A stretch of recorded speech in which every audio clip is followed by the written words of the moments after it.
내 생명 되시니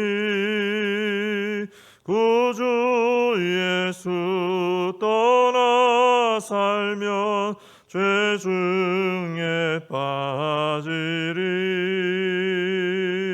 눈물이 앞을 가리고 내 맘에 근심 쌓일 때 위로하고 힘주시리 주 예수.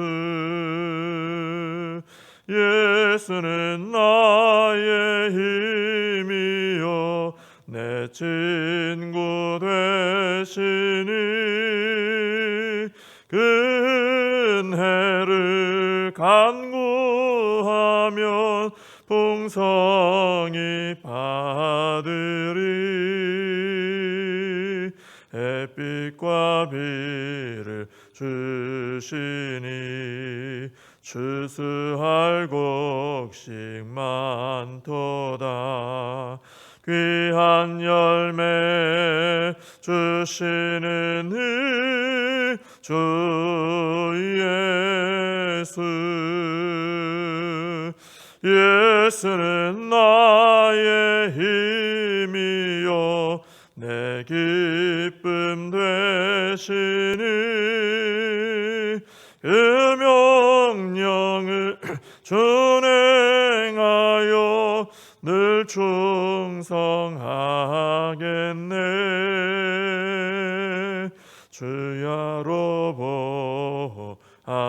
보하시며 바른 길 가게 하시니 의지하고 따라가리 주 예수. 예수는 나의 힘이요 내 소망 되시니 이 세상을 떠나갈 때 곧 영생 얻으리.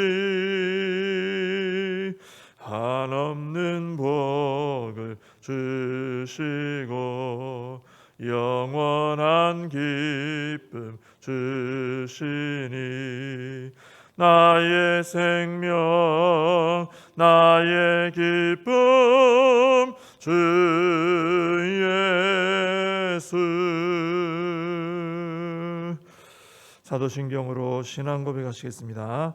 전능하사 천지를 만드신 하나님 아버지를 내가 믿사오며 그 외아들 우리 주 예수 그리스도를 믿사오니 이는 성령으로 잉태하사 동정녀 마리아에게 나시고 본디오 빌라도에게 고난을 받으사 십자가에 못 박혀 죽으시고 장사한 지 사흘 만에 죽은 자 가운데서 다시 살아나시며 하늘에 오르사 전능하신 하나님 우편에 앉아 계시다가 저리로서 산 자와 죽은 자를 심판하러 오시리라.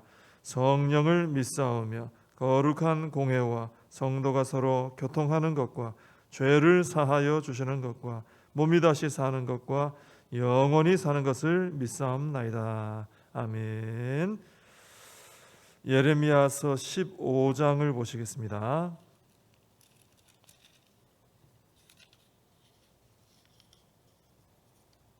예레미야서 15장 1절에서 21절 마지막 절까지 제가 봉독해 드리겠습니다. 여호와께서 내게 이르시되 모세와 사무엘이 내 앞에 섰다 할지라도 내 마음은 이 백성을 향할 수 없나니 그들을 내 앞에서 쫓아내보내라. 그들이 만일 네게 말하기를 우리가 어디로 나아가리요 하거든 너는 그들에게 이르기를 여호와께서 이와 같이 말씀하시니라. 죽을 자는 죽음으로 나아가고 칼을 받을 자는 칼로 나아가고 기근을 당할 자는 기근으로 나아가고 포로될 자는 포로됨으로 나아갈지니라 하셨다 하라. 여호와의 말씀이니라. 내가 그들을 네 가지로 벌하리니 곧 죽이는 칼과 찢는 개와 삼켜 말하는 공중의 새와 멸하는 공중의 새와 땅의 짐승으로 할 것이며 유다 왕 히스기야의 아들 므낫세가 예루살렘에 행한 것으로 말미암아 내가 그들을 세계 여러 민족 가운데 흩으리라. 예루살렘아 너를 불쌍히 여길 자 누구며 너를 위해 울 자 누구며 돌이켜 내 평안을 물을 자 누구냐? 여호와께서 이르시되 내가 나를 버렸고 내게서 물러갔으므로 내게로 내 손을 펴서 너를 멸하였노니 이는 내가 뜻을 돌이키기에 지쳤음이로다. 내가 그들을 그 땅의 여러 성문에서 키로 까불러 그 자식을 끊어서 내 백성을 멸하였나니 이는 그들이 자기들의 길에서 돌이키지 아니하였음이라. 그들의 과부가 내 앞에 바다 모래보다 더 많아졌느니라. 내가 대낮에 파멸시킬 자를 그들에게로 데려다가 그들과 청년들의 어미를 쳐서 놀람과 두려움을 그들에게 갑자기 닥치게 하였으며 일곱을 낳은 여인에게는 쇠약하여 기절하게 하며 아직도 대낮에 그의 해가 떨어져서 그에게 수치와 근심을 당하게 하였느니라. 그 남은 자는 그들의 대적의 칼에 붙이리라. 여호와의 말씀이니라. 내게 재앙이로다. 나의 어머니여, 어머니께서 나를 온 세계에 다투는 자와 싸우는 자를 만날 자로 낳으셨도다. 내가 꾸어주지도 아니하였고 사람이 내게 꾸이지도 아니하였건만은 다 나를 저주하는도다. 여호와께서 이르시되 내가 진실로 너를 강하게 할 것이요 너에게 복을 받게 할 것이며 내가 진실로 내 원수로 재앙과 환난의 때에 내게 간구하게 하리라. 누가 능히 철 곧 북방의 철과 놋을 꺾으리요 그러나 내 모든 죄로 말미암아 내 국경 안의 모든 재산과 보물로 값없이 탈취를 당하게 할 것이며 내 원수와 함께 내가 알지 못하는 땅에 이르게 하리니 이는 나의 진노의 맹렬한 불이 너희를 사르려 함이라. 여호와여 주께서 하시오니 원하건대 주는 나를 기억하시며 돌보시사 나를 박해하는 자에게 보복하시고 주의 오래 참으심으로 말미암아 나로 멸망하지 아니하게 하옵시며 주를 위하여 내가 부끄러움을 당하는 줄을 아시옵소서. 만군의 하나님 여호와시여 나는 주의 이름으로 일컬음을 받는 자라. 내가 주의 말씀을 얻어 먹었사오니 주의 말씀은 내게 기쁨과 내 마음의 즐거움이오나 내가 기뻐하는 자의 모임 가운데 앉지 아니하며 즐거워하지도 아니하고 주의 손에 붙들려 홀로 앉았사오니 이는 주께서 분노로 내게 채우셨음이니이다. 나의 고통이 계속하며 상처가 중하여 낫지 아니하면 어찌 됨이니이까. 주께서는 내게 대하여 물이 말라서 속이는 시내 같으시리이까. 여호와께서 이와 같이 말씀하시되 네가 만일 돌아오면 내가 너를 다시 이끌어 내 앞에 세울 것이며 네가 만일 헛된 것을 버리고 귀한 것을 말한다면 너는 나의 입이 될 것이라. 그들은 네게로 돌아오려니와 너는 그들에게로 돌아가지 말지니라. 내가 너로 이 백성 앞에 견고한 놋 성벽이 되게 하리니 그들이 너를 칠지라도 이기지 못할 것은 내가 너와 함께하여 너를 구하여 건짐이라. 여호와의 말씀이니라. 내가 너를 악한 자의 손에서 건지며 무서운 자의 손에서 구원하리라. 아멘. 오늘 본문 1절에 보시면은 하나님께서 모세와 사무엘 이 두 분이 하나님 앞에 섰다 할지라도 하나님 마음은 이제 유다 백성에게로 향할 수 없다. 누가 설득해도 내 마음은 이제는 흔들리지 않고 심판을 결정했다. 이렇게 말씀하십니다.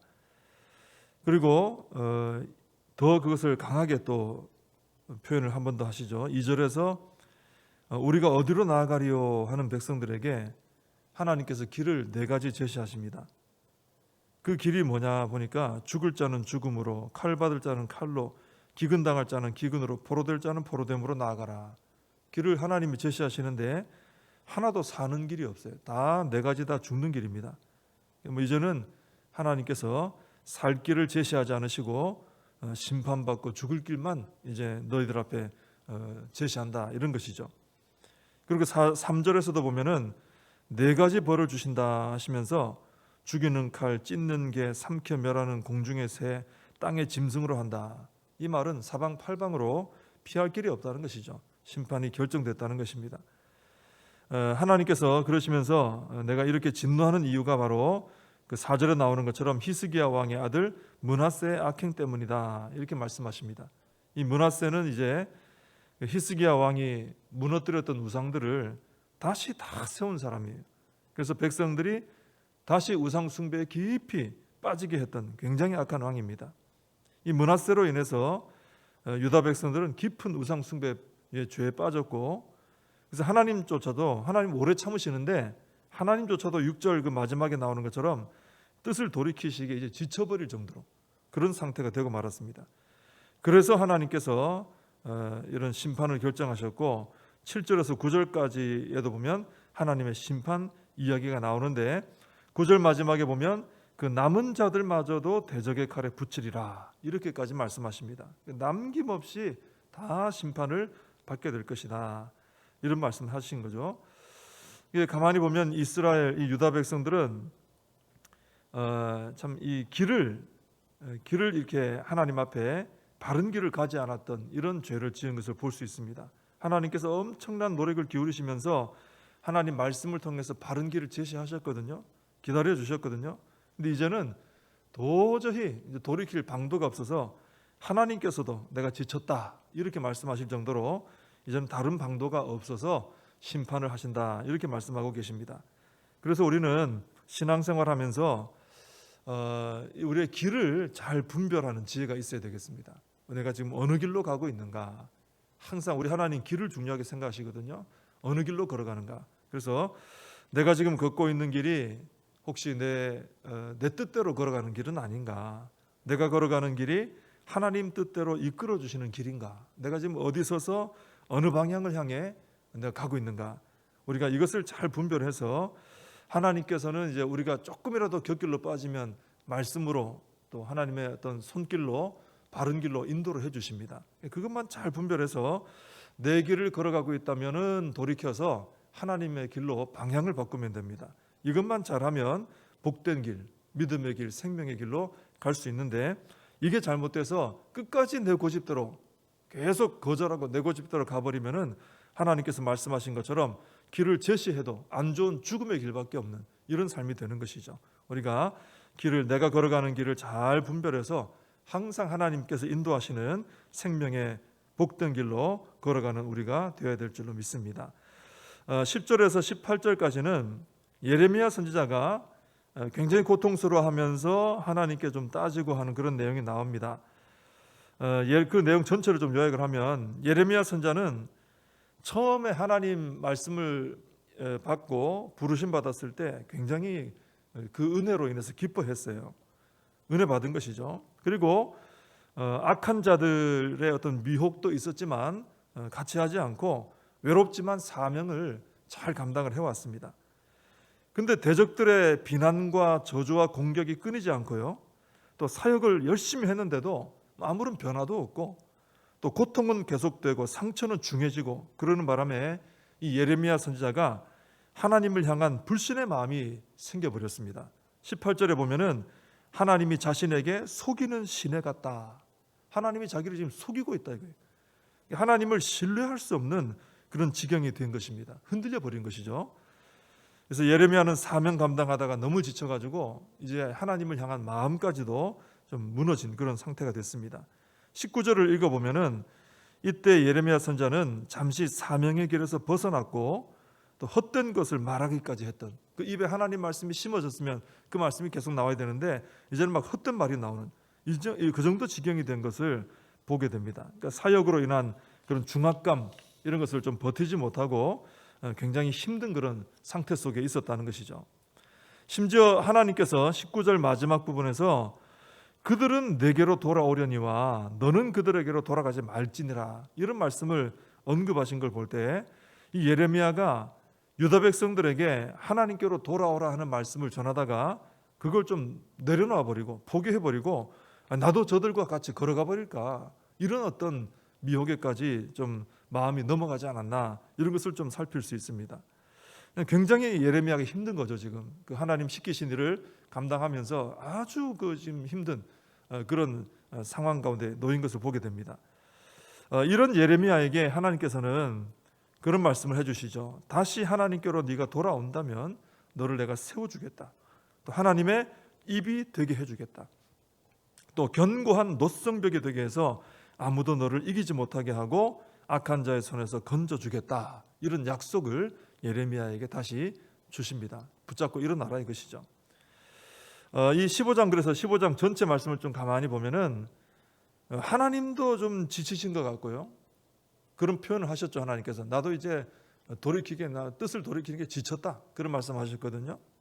또 예레미야 선지자도 지쳤어요. 보면 죄악의 길로 나간 자들, 고집 부리며 자기 길로 가는 자들을 하나님께로 돌이키는 이 사명의 길이 이렇게 힘들다는 것이죠. 귀하지만 굉장히 힘들다는 것입니다. 근데 우리가 잘 알아야 될 것은 정말 하나님도 지쳤느냐? 그렇지는 않다는 것이죠. 하나님의 그 표현입니다. 유다를 심판하실 때가 되어서 나 이제 심판한다, 그런 말씀이지 정말 하나님이 지쳐가지고 아이고 난 이제 그만둔다, 포기한다, 이렇게 말씀하신 것은 아닙니다. 하나님은 지치는 분이 아니시죠. 예레미야 선자 같은, 엘리야 선자 같은, 모세 같은 위대한 사람들도 지칠 때가 있어요. 근데 하나님은 지치지 않으십니다. 오히려 하나님께서는 지쳐 쓰러져 있는 예레미야를 다시 얼마든지 일으켜 세우실 정도로 아주 넉넉한 힘을 가지고 계신 분이에요. 하나님이 지치는 일은 없습니다. 그래서 우리는 사명을 감당하다가 지칠 때 있을 수 있습니다. 누구든지 그렇습니다. 예레미야도 그렇습니다.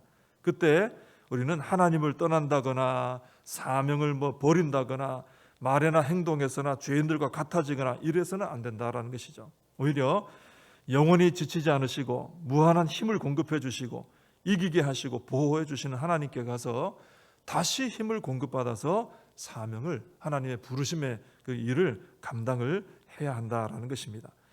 우리 하나님께서는 마치 예레미야에게 아무런 위로도 안 해주시는 것 같지만 그렇지 않습니다. 우리 하나님은 지친 자에게 위로도 해주시고요, 또 우리가 엘리야나 이런 분에게서 보는 것처럼 쉼을 허락하시기도 합니다. 그 필요하면은 하나님께서 그 사람에게 맞는 위로와 힘을 공급하는 방식을 사용하시죠. 그러나 그렇게 우리에게 쉼을 허락하시고 위로해 주시는 것은 다시 힘내서 사명 감당하라 하는 것이죠. 그 포기하고 주저앉으라는 얘기는 아닙니다. 그래서 우리가 사명을 감당하다가 힘들고 어렵고 지치고 또 고날 때가 오면은 이 사명을 버리지도 말고, 하나님이 우리에게 사명 주신다는 이유가 다 있죠. 그리고 감당할 힘도 주시는 거죠. 그러니까 버리지도 말고 또 내 입으로 헛된 말도 하지 말고, 좀 감당하다가 어려운 일이 생기면 부정적인 말이나 이런 말이 나올 수 있잖아요. 그 말은 오히려 더 힘들게 할 뿐입니다. 그것도 주의하고 하나님께로 가서 우리는 쉼을 얻어야 되고요, 그리고 하나님 안에서 새 힘을 받아서 다시 하나님의 부르심의 길로 걸어가는 우리가 되어야 될 줄로 믿습니다. 이 예레미야의 모습을 보면서 혹시라도 좀 지친 부분이 있는 분이 계시다면은 하나님 안에서 다시 새 힘을 공급받아 잘 걸어가는 복된 믿음의 우리 성도님들 되시기를 바랍니다. 기도하겠습니다. 하나님 아버지, 오늘 15장 말씀 보니 온통 지쳤다 하는 말씀들이 나옵니다. 예레미야도 지쳐 주저앉아 있고 하나님께서도 이제 뜻을 돌이키기에 나 지쳤다, 이런 표현까지 하십니다. 그러나 예레미야는 지칠지라도 하나님은 지치시는 분이 아님을 깨닫게 됩니다. 하나님 다시 예레미야에게 소망을 주시고 붙들게 하시고 세워주시고 약속해 주시고 힘을 공급해 주시는 하나님을 보게 됩니다. 하나님, 저희들도 참 사명의 길을 걸어갈 때 때로는 또 지칠 때도 있습니다. 그러나 그때 예레미야를 잘 떠올리면서 잘못된 판단을 하고 잘못된 길로 가지 않게 도와주시고 오히려 내게 새 힘을 주시고 소망을 공급해 주시고 잘 걸어갈 수 있도록 붙들어 세워주시는 하나님께로 가서 하나님의 위로를 받으며 하나님 주시는 새 힘을 공급받아서 부르심대로 잘 걸어가는 저희들의 삶이 되게 하여 주시옵소서. 하나님, 오늘도 거룩한 주일을 허락하심을 감사합니다. 이 거룩한 주일에 주 앞에 나와 예배드리고 교제하며 또 만남을 가지고 봉사하는 모든 성도님들 축복하여 주옵시고 은혜가 넘치는 복된 하루, 생명의 능력이 넘치는 복된 하루가 될 수 있도록 축복하여 주시옵소서. 예수님의 이름으로 기도하옵나이다. 아멘. 주님과 주신 기도로 예배를 마칩니다. 하늘에 계신 우리 아버지여, 이름이 거룩히 여김을 받으시오며 나라의 임하옵시며 뜻이 하늘에서 이룬 것 같이 땅에서도 이루어지이다. 오늘날 우리에게 일용할 양식을 주옵시고 우리가 우리에게 죄 진 자를 사하여 준 것 같이 우리 죄를 사하여 주옵시고 우리를 시험에 들게 하지 마옵시고 다만 악에서 구하옵소서. 대개 나라와 권세와 영광이 아버지께 영원히 있사옵나이다. 아멘. 오늘 함께 말씀 붙들고 기도하시고 또 오늘 거룩한 주일입니다. 주일 예배와 봉사와 성도의 아름다운 만남을 위해서, 회복의 역사를 위해서, 생명의 역사를 위해서 기도해 주시고 교회와 다음 세대 우리의 사명을 붙들고 함께 기도하겠습니다.